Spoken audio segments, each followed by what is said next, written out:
Hi guys, хар самраада тавтаа морил та бүхэндээ энэ өдрийн мэндийг хүргэе. За өнөөдөр та нартай Японд болсон 3 хэргийг бэлдлээ. Энэ 3 хэргийн 2 нь бол хэрэгтэн нь одоо болтол олдоогүй байгаа. Тэгэхээр та нар минь хэрэгээ сонсоод хин сэжигтэн байж болох вэ гэдэг талаар өөрсдийнхөө сэтгэлийг үлдээгээрэй.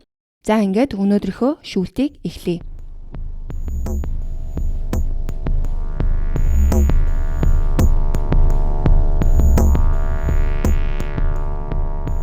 Япон улс дэлхийн хамгийн аюулгүй орнуудын нэг гэж олон жилийн турш яригцаар ирсэн. Олон японочдын хувьд бол аюул гэдэг хол зүйл өөр газар болдог зүйл мэт санагдаг. Гэхдээ тэр ойлголт бүх үннийг хэлдэггүй. Японд нийт гэмт хэргийн түвшин нь үнэхээр бага байдаг ч гэсэн эмэгтэйчүүд болон охидын эсрэг хүч хэрхийлэлт байнгын бөгөөд маш их нуугдмал асуудал хിവэрэ. Үүний үр дүнд гаднаасаа аюулгүй мэт харагдагч дотроо харанхуй урсгал нуугдсан нийгэм бий болсон.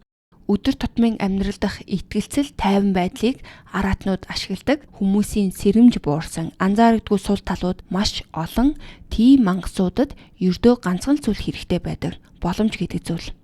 Нана Сакума 1978 онд Токиогийн зүүн талд байрлах Чиба мужид төрсэн. Түүнийг баг багт нь эцэг нь салсан бөгөөд тэр ээж эмээ хоёрынхоо хамт Омияда дах жижиг нэг давхар байранд өссөн. Гэр бүлээ авч явахын тулд ээж нь орой бүр жижиг уушийн газарт ажилладаг байсан бөгөөд өндөр настай эмээ нь бол тиймч дүрм журамд хатуу биш байсан учраас Нана орой болтол сэрүүн байх эсвэл шөнө оройн цагаар гадаа явах нь бол нэг тийм юр бусын зүйл байгаагүй. Гэхдээ айх зүйл байгаагүй. Омияда бол нэгт холбоотой жижигхэн дүүрэг байсан бөгөөд нутгийн ихэнх хүмүүс сэргэлэн хүмүүжилтэй Сакума охиныг нэрээр нь мэдэж таньдаг байсан.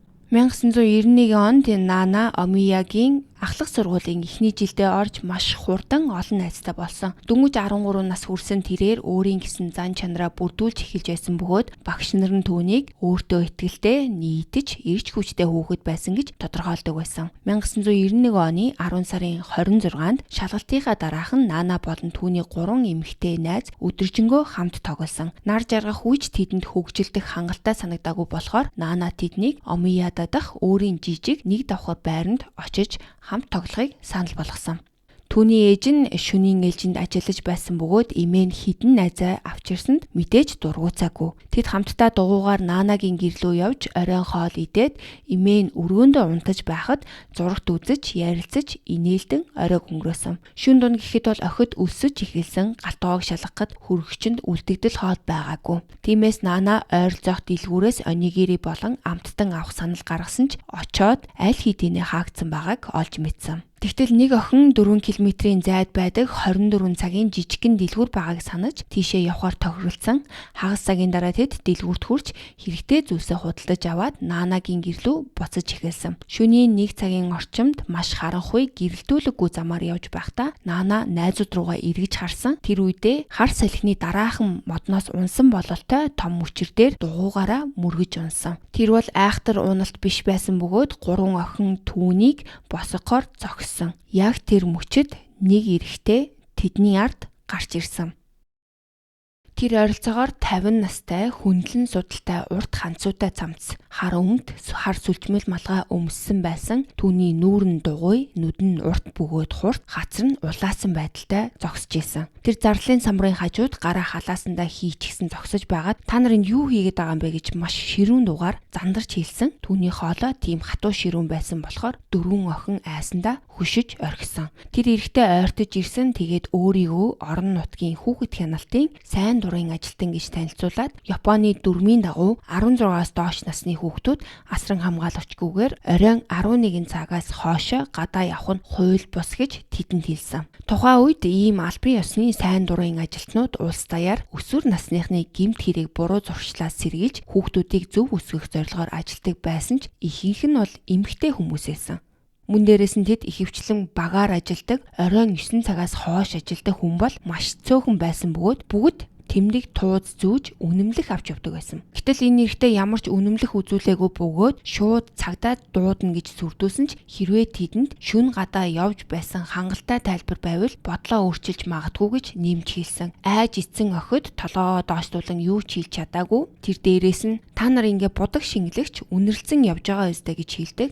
Илт ууралсан харагдсан тэр эрэхтэй тэдэнд та нарын нэг нь бол наттай хамт цагдаагийн жижиг пост руу очиж бүх зүйлийг тайлбарлах ёстой гэж хэлсэн. Тэгээд тэдний царайг хэсэг ажигласныхаа дараа Наанаг заасан. Магадгүй айсандаа эсвэл том хүний үгийг дагах ёстой гэсэн мэдрэмжээсээ болоод Наана энэ эрэгтэйтэй маргаагүй эрх мэдэлтэй мэт харагдсан тэр хүнийг зүгээр л дагаад замаас салдаг жижиг хажуугийн зам руу хамт явсан. Наана харагдгаа болох үед тэр үлдсэн 3 охин руу эргэж хараад шуудхан та нар хүлээх хэрэггүй гэртээ хар гэж хэлээд цааш эргэж явсан. Тэдний нэг нь Наанагийн дугуйг яах вэ гэж асуухад тэр эрэгтэй эргэж харалгүй би ачааны машинаараа зөөнө гэж хариулсан. Тэр сайн дурын ажилтны үгэнд итгэсэн 3 охин Наанагийн гэрлөө буцаж очиод үүдэнд түүнийг хүлээсэн. 30 минут 1 цаг болж өнгөрсөн. 1 цаг хагас болж хувирсан. Тэд сууж ярилцаж байтал таньдаг 2 хүүн байшингийнх нь урдуур өнгөрч улам их төгшөж байсан охид бүх болсон явдлыг ярьсан. Бүх зүйл маш сэжигтэй санагдсан болохоор тэр 2 хүү Наанагийн гэр бүлийнхэнд хэлхийг зөвлөсөн. Наанад байрны цорын ганц түлхүүр байсан болохоор тэд хаалгыг нь балбаж эмээг нь сэрээсэн.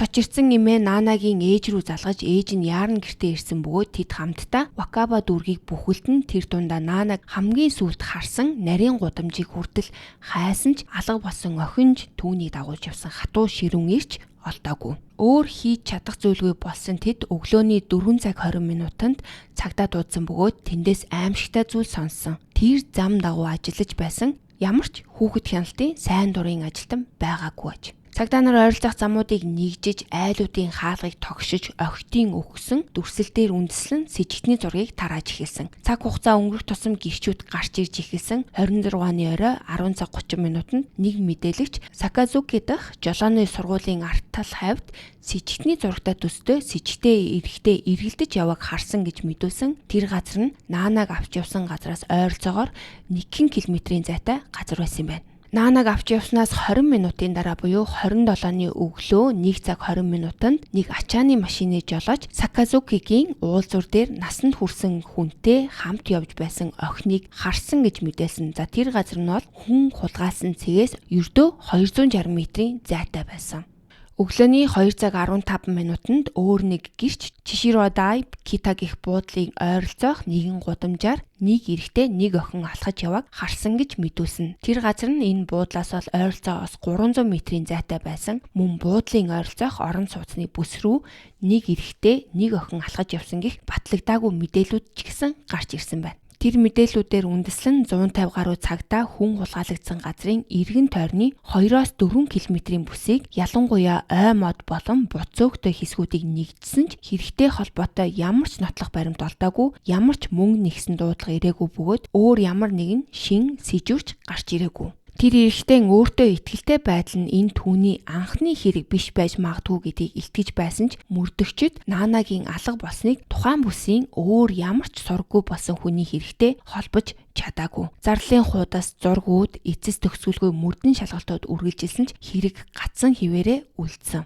10 жилүүд өнгөрсөн нөгөө охид өсөж том болсон өөрсдийн гэсэн үр хүүхдүүдтэй болсон. Гэхдээ Наана хизээж гэртээ эргэж ирээгүй. Түүний эмээ алга болсноос нь хойш 1 жилийн дотор нас барсан бөгөөд цочролт гэмшлээсээ болсон гэж ярьдаг. Харин ээж нь 2001 онд байр нь нураагдсны дараа өөр тийшээ нүүсэн. Тэр одоо ч сүм хийдүүдээр очиж охиноо эсэн минь эргэж ирээсэй гэж мөргөн залбирсаар байдаг ч жил өнгөрөх тусам тэр найдвар улам боломжгүй мэт санагддаг болсон байна. Өнөөдрийн хүртэл интернет форумууд дээр энэ хэргийн талаар ярилцсан хിവэрэ байдаг зарим хүмүүс бол энэ хүн хулгайлсан хулгайч бол Наана унсан яг тэр газарт санамсаргүйгээр байсан гэдэгт бол итгэдэггүй. Түүний дугуйг нь машиндаа ачна гэж хэлсэн нь тэр охидыг машинаар дагаж явсан байж магадгүй гэсэн таамгийг төрүүлдэг. Бусад хүмүүс ч бүр аимшигтай онол ярьдаг. Тэр тас харанхуй зам дээр хөвтөж байсан том мөчөр салхинд хийсэж ирээгүй харин зориуд тавигдсан байсан гэж. Тэрээр замын хажуугийн харанхууд нуугдан харж хүлээж хараа хяналтгүй хүүхэд өрхөнд нь орохыг найдаж байсан гэж. Японы нэг алдартай ютубер нэг онол дэвшүүлсэн 1960-ад оны сүүлээр хит хитэн халдлагын хийгээр баривчлагдсан нэгэн нэрийг Наана Сакумагийн хэрэгтэй холбоотой байж магадгүй гэдгийг хэлсэн. Тэр эрэгтэй нь өөрийгөө өсвөр насны асуудал хариуцсан ажилтан эсвэл цагдаа хэмээн дүр эсгэж сургуулийн насны охидыг тусгаарлагдсан газрууд руу ихэвчлэн шатны хонгил эсвэл агуулга шиг газар руу дагуулж ордог байсан хэрэгээр ял авч байсан. Дараа нь тэр Наканод өөр нэг охиныг хүчээр дагуулахыг оролдож байхдаа баригдсан. 1991 онд Нана Сакумаг мөн өөрийгөө өсвөр насны асуудал хариуцсан ажилтан гэж дүр эсгсэн ир авч явсан нь тэр залуугийн өмнөх үйлдэлүүтэй маш төстэй. С жигтэн нь ойролцоогоор 52 настай байсан нь гэрчүүдийн өгсөн мэдээлэлтэй таарч байсан. Энэ с жигтэн нь одоо 86 настай бөгөөд Нана алга болсон газрын ойролцооч одоо ч гэсэн амьдардаг. Гэтэ энэ онол өнөөдрийн хүртэл батлагдаагүй хിവэрэ байгаа. Олон жилийн дараа тэр замыг 1990-ад онд Хойд Солонгосын тагнуулууд ашигладаг байсан гэж суурхал тарж Нанаг гадны тагнуулууд хулгайлж Хойд Солонгос руу нууцаар авч явсан байж магадгүй гэсэн онол гарч ирсэн. Гэхдээ энэ онолыг батлах ямар ч бодит нотлох баримт олдоогүй бөгөөд с жигтний жинхэнэ Япон аялгыг бодоход энэ хэргийн бузар муун дотоодосоо гаралтай байх магадлал нь илүү өндөр гэж үздэг. Зарим хүмүүсийн хувьд үлдсэн цорын ганц асуулт нь бол Нанаг хүн худалдаалах сүлжээнд оруулсан уу эсвэл алсан уу гэдэг юм. Хэрвээ эхнийх нь үнэн бол Нана Сакума өнөөдөр 47 настай байх байсан. Харин хоёр дахь үнэн нь бол түүний цогцос өнөөдрийг хүртэл олдоогүй хിവэрэ байгаа. Ямар ч байсан энэ хэргийн хөөн хилэлцэх хугацаа Японы хууль шинжлэхдгээс өмнө дууссан болохоор одоо өндөр настай болсон гэмт этгээдийг хизээ нэгэн цагт олсон ч хууль ёсоор түүнд ямар ч ял үүрүүлж чадахгүй.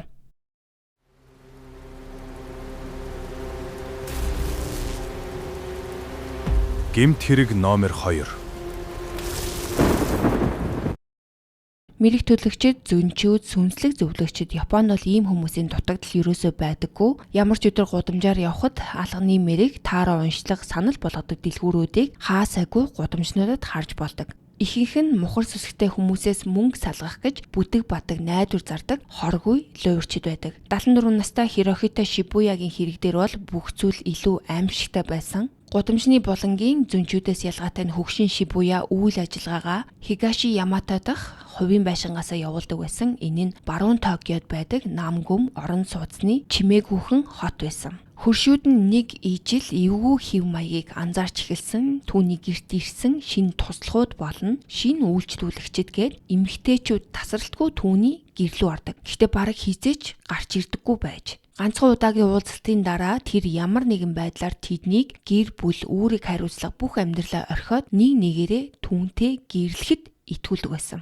Тэгээд 2023 оны их гэхэд тэр 9 эхнэр болон тэднээс төрсөн 3 хүүхэдтэй полигам шүтлгийн бүлгийг байгуулчихсан байсан. Полигам гэдэг нь бол олон эхнэртэй хүмүүсийг хэлж байгаа. Эдгээр эмэгтэйчүүд бол зүгээр нэг дагагчд байгаагүй. Тэд хит улаарын үнэнч болсон байсан бөгөөд тэр үнэнч байдал нь гадны хүмүүст ямар ч утгагүй санагддаг байсан. Шибуя залуухан ч байгаагүй. Мөн дээрээс нь тийм сайхан харагдах царай зүс бие юу ч байгаагүй. Гэхдээ түүнд царай төрх дутмаг байсан ч мэдээж тэр үүнийгээ айдас уран зөгнөл сэтгэл зүйн хяналтын хортой хослол болсон манипуляшн хийж чадсан бөгөөд энэ нь эцэстээ Японд сүүлийн хэдэн 10 жилд гарсан хамгийн хачиргалтай шүтлгийн хэрэгүүдийн нэг болон задрах байсан. Шибуя 2000 оноос эхлэн мэрэг төлгийн бизнесээ байгуулсны дараа татвар им эхнэрүүдийн сүлжээгээ байгуулж эхэлсэн. Өөрийнх нь хэлснээр тэр зүүдэндээ хүмүүсийг татах шившлийн хүчийг нээсэн гин.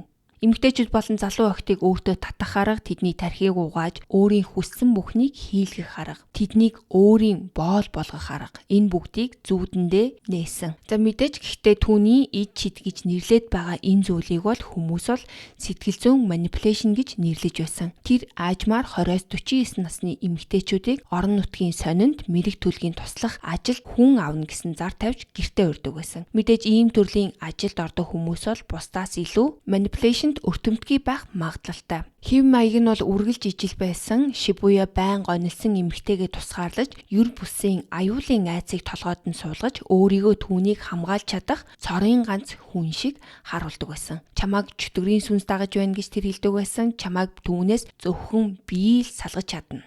Дандаа хэлдэг өгсөн. Айдас, гинэн байдал, төөрөгдлийн хачин холцын улмаас олон эмэгтэй түүнд бүрэн итгэж аврагчтай амьдралаа зориулн түүнтэй хамт амьдарч хүссэн бүхнийг нь хийж өгдөг болсон байна. Нэгэнт тэр эмэгтэйг бүрэн хяналтандаа оруулмагц гэрээсээ зөвхөн ажил хийж мөнгө олохын тулд бас хин нэгэнтэй заавал хамт явах нөхцөлтөөр л гэрээсээ гарахыг нь зөвшөөрдөг байсан. Дунджаар эхнэр бүрэн сард 80,000 йен олдог байсан бөгөөд тэр мөнгө бүгд өрхийн тэргүүн Шибуяд шууд очдог байсан. Өөртөө байгаа мөнгө болон сүйт бүсгүй тоогоо нэмэгдүүлэхээр шийдсэн энэ зүнж дараа нь эхнэр бүртээ ажлынхаа газраас шинэ хүмүүс элсүүлэхийг тушаадаг байсан. Гэхдээ мэдээж тэднийг эрт авчирсан хамтран ажиллагсад нь яг энэ эмэгтэйчүүд чигээ тийм амар хуурдагддаггүй байсан. Тиймээс сэтгэл зүйн манипуляшн нь бүтэлгүйтэл Шибуя шантаж болон сүрдүүлэг рүү шилждэг байж 2006 онд тэрээр 20 гаруй насны эмэгтэйг сүрдүүлж өөртөө нь болон бусад эхнэрүүдтэй нь хамт амьдруулахыг албадсан хэрэгээр баривчлагдан яллагдсан байна.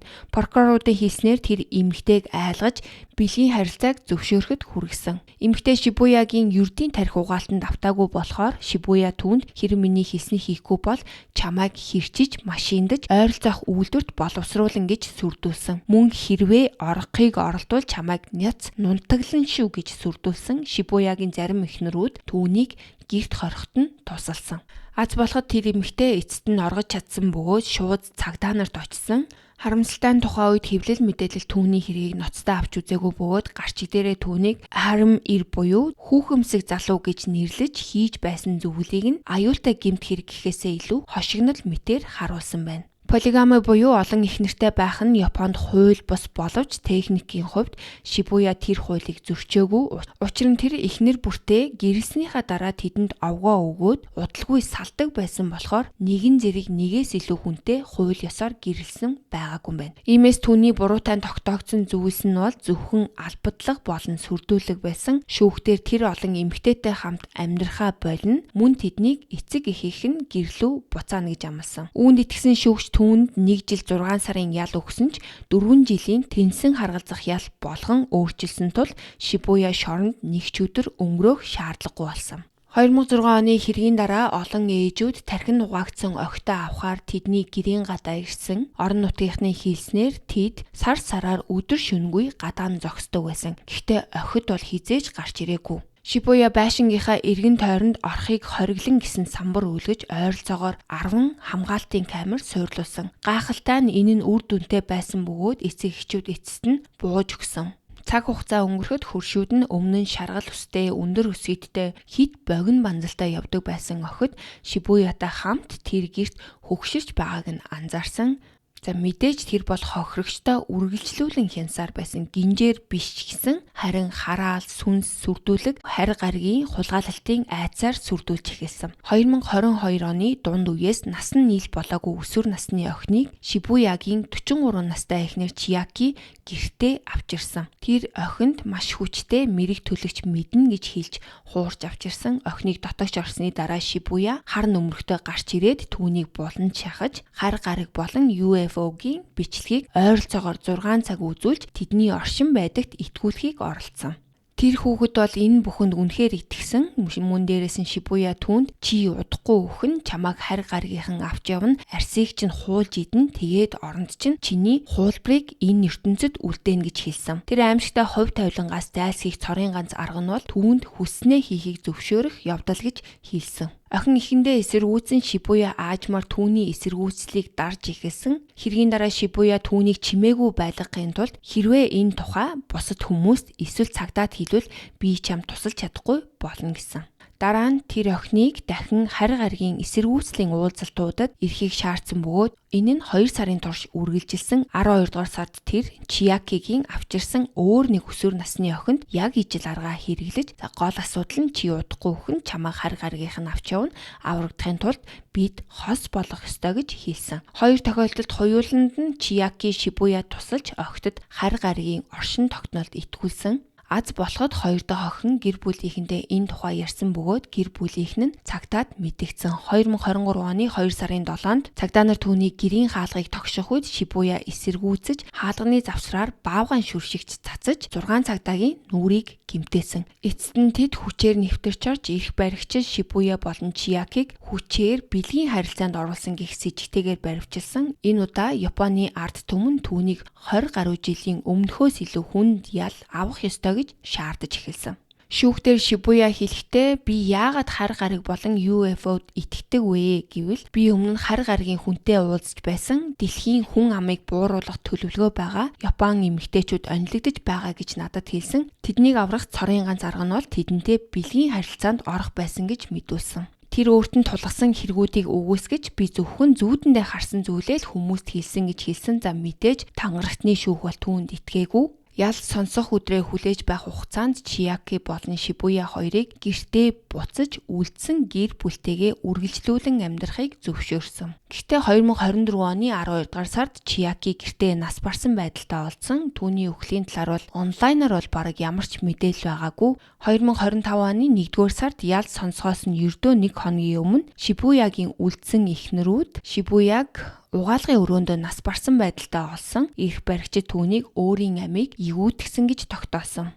Тэгэл хорвоо дэлхийн хаанч байсан гэсэн хаан ихтэй бол бусдыг ингэж мунхруулж чаддаг хүн нь байхад энд нь итгээд амьдрдаг бас хохирогчд ч гэсэн олон байх юм.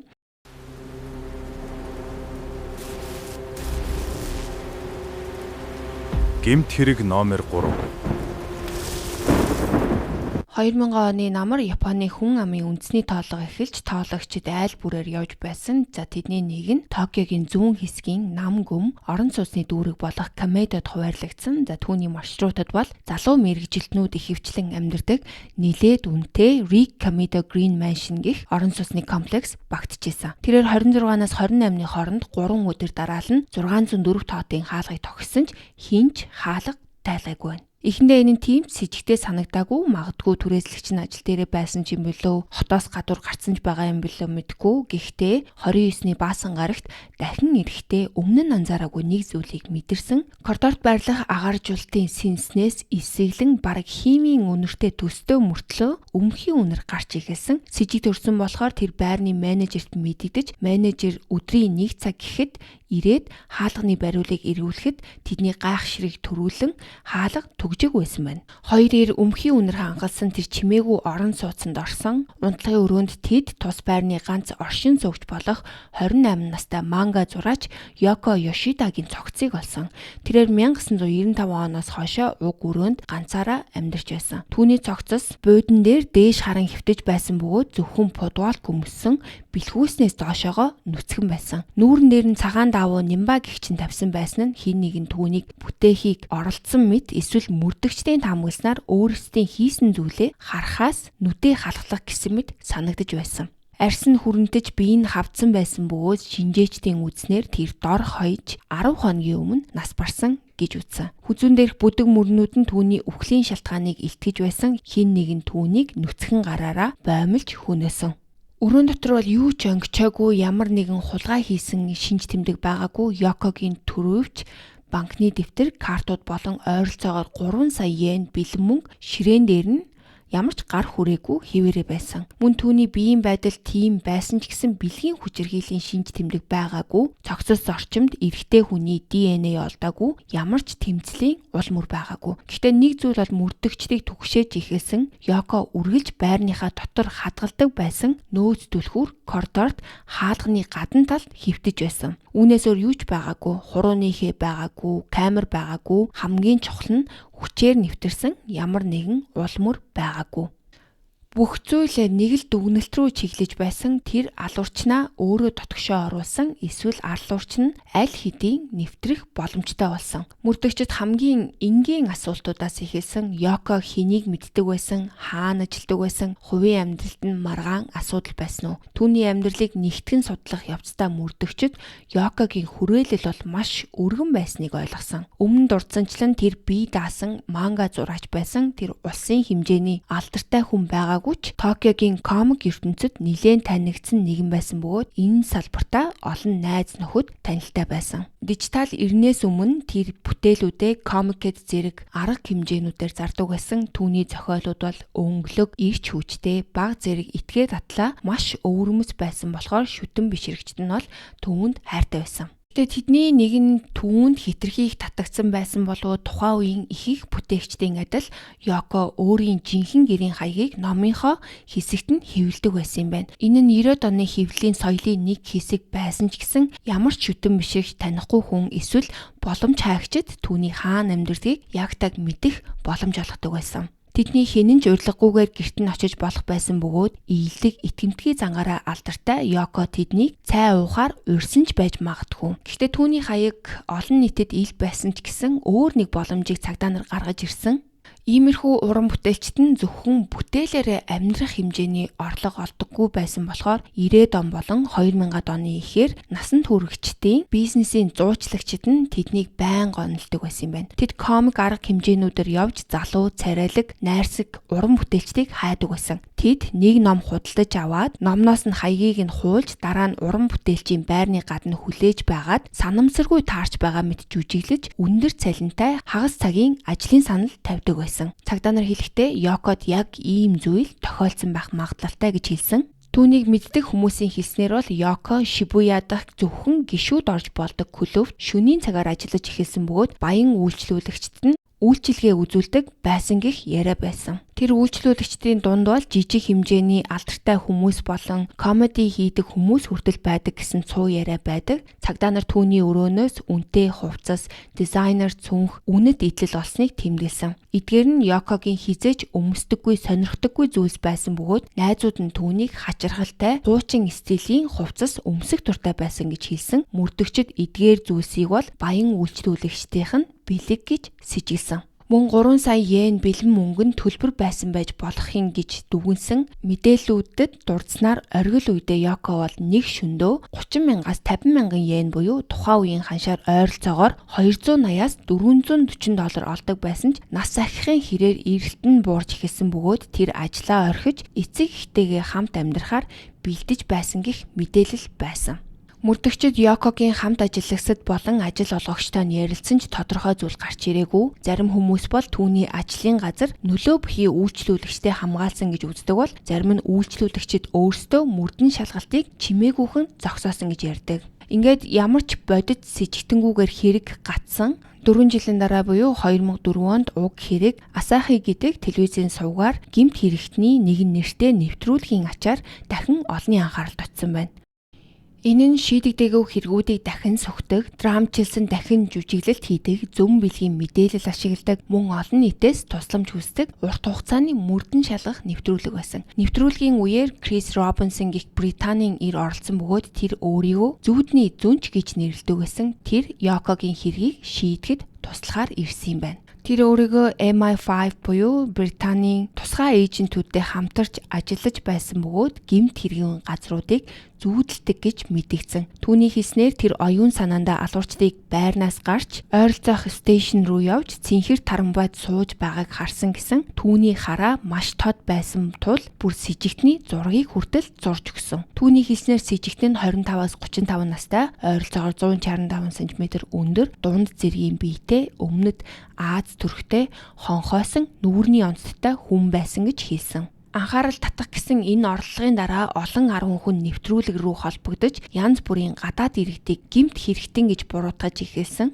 Тэдний дунд Мистер А гэх нэрээр танигдсан нэгэн ир байсан бөгөөд тэр өөрийгөө Йокогийн менежер гэж танилцуулсан. Тэр телевизийн продюсеруудад Йоко нас барахаасаа өмнө бичсэн захидал нь өөрт нь байгаа гэж хэлсэн. Тэр захидалд Йоко гадаад мөрдөгчдөд дарамтлуулж байгаа тухай бичсэн байна. За энэ нь бол яг л нэг телевизийн тусгай дугаарт тохирох шууганы эргэлт байсан болохоор тус нэвтрүүлэг Мистер А гуйрж захидлыг уншуулсан. Захидалд Йоко бичгтээ би удахгүй алагдах байх гэж айж байна. Намайг хэн нэгэн ажиллаж байгаа мэдрэмж төрөөд байна. Тэр хүн миний бүтээлийн шүтэн бишрэгч бөгөөд миний ойролцоо амьдардаг. Тэр өдөр бүр надад хачин зурвас үлдээдэг. Бас Япон хүн биш болохоор айдас төрүүлж байна гэж бичсэн байна. Гэхдээ мэрэгчлэтнүүд уг захидлыг шалгаад гар бичмэл нь Йокогийнх биш гэдгийг 100% итгэлтэйгээр тогтоосон. Харин тэр бичиг бол тэр Мистер Агийн бичгтээ бол яг таарч байсан.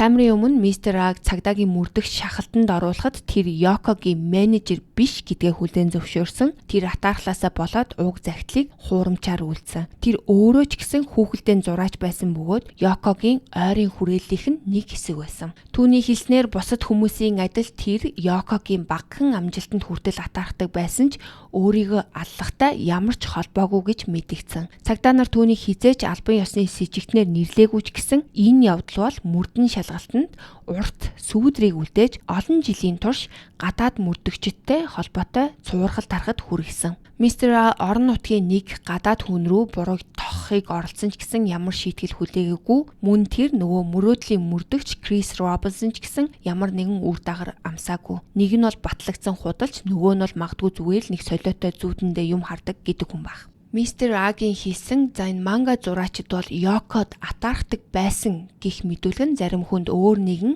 манга зураач холбоотой байсан байж магадгүй гэсэн бодлыг төрүүлсэн. Манга зураачдын энэ нийгэм нь болохоор маш хаалттай, тэгсэн мөртлөө дотроо бол маш хүчтэй холбоотой байдаг. Ийм болохоор мөрдөгчд болон сэтгүүлчид мэдээлэл асуухад бол тэд үнэхээр амаа хамгсан байдаг байж. Гэхдээ дараа нь тэд өөрсдийгөө хамгаалж цагдаа нар тэдний ажлыг илт дорд үзэж хачин зүйл сонирхдаг хүмүүс гэж шоолдог байсан учраас л хүндий хандсан гэж мэдүүлсэн. Энэ хэргийг гүн судалсан нэгэн Япон тайлбарлагч бол өөр онолыг дэвшүүлсэн. Тэр онол нь шүтэн бишрэгчид болон үйлчлүүлэгчдээс анхаарлыг холдуулж буцаад байран доторх хүмүүс төвлөрүүлж эхэлсэн. Тэр хэлэхдээ энэ тоологч нь 26-аас 28-ны хооронд хаалгыг нь олон удаа тогшохдоо ямар ч үнэр анзаараагүй мөртлөө 29-нд гинэт агааржуулалтын сэнснээс аимшигтай өмхий үнэр гарч эхэлсэн. Йокогийн нөөц түлхүүр цагдаа ирсний дараа зүгээр л олдсон. Мөн Йокогийн биеийн доод хэсэг ил байсан ч гэсэн орон дээр ямар ч үл мэдэгдэх ДНХ байгаагүй, өрөөнд тэмцлийн уул мөр байгаагүй. Түүний онолоор бол Йоко өөрийн өрөөндөө биш тухайн орон сууцны комплексийн өөр байранд алагдсан байж магадгүй бөгөөд дараа нь цогцыг өөрийнх нь түлхүүрээр 604-ийн өрөөлөв буцаан оруулсан байж болох юм гэдэг магадлал. Энэ хувилбарт алуурчин нь нэг байрны оршин суугч эсвэл байранд орох эрхтэй хүн байсан гэж үздэг. Тэр хүн Йоко удахгүй нүүх гэж байгааг мэддэг байсан бөгөөд тоологч хаалгыг нь байн тогшсноос болоод сандарсан байж магадгүй. Түүний онолоор бол тэр алуурчин 29-ний өглөө буцаж ирээд өмхий үнэрийг коридор руу гаргахын тулд сэнсийг асааж хаалгыг түгжээгүй орхиод түлхүүрийг орхисон гэж үзсэн. За мэдээж энэ бол ердөө онол бөгөөд цагдаа нар үүнийг хизээж албан ёсоор дэмжээгүй. 26 жилийн дараа ч гэсэн Токиогийн цагдаагийн хилтэс Йоко Йошидагийн аллагын хэргийг идэвхтэй мөрдөн шалгалт хിവэрэ гэж бүртгэсээр байгаа. Энэ бол 90-ад оны сүүл 2000-ад оны ихэнх үеийн шийдэгдээгүй олон хэрэгүүдийн нэг. Тэд ямар нэг шүүх шинжилгээний нотлох баримт олсон эсхийг хизээж нийтэд ил болгоогүй. Шинэ мэдээлэл гарч ирэхгүй бол энэ 604 тоотын өрөөн дотор эсвэл магадгүй гадна юу болсон тухай үнэн хизээж ил болохгүй байж магадгүй. За өнөөдөр та нартай ингээд Японд болсон ийм 3 хэргийг ярьж өглөө. Хүн ер нь 100% аюулгүй газар гэж байхгүй. Тийм болохоор үргэлж анхаарал сэрэмжтэй, болгоомжтой байгаарай. Ингээд өнөөдрийнхөө дугаарыг дуустсан сонсон хөөрхөн та нартай баярлалаа. Ингээд дараагийнхаа дугаараар уулзлаа. Баяр таа.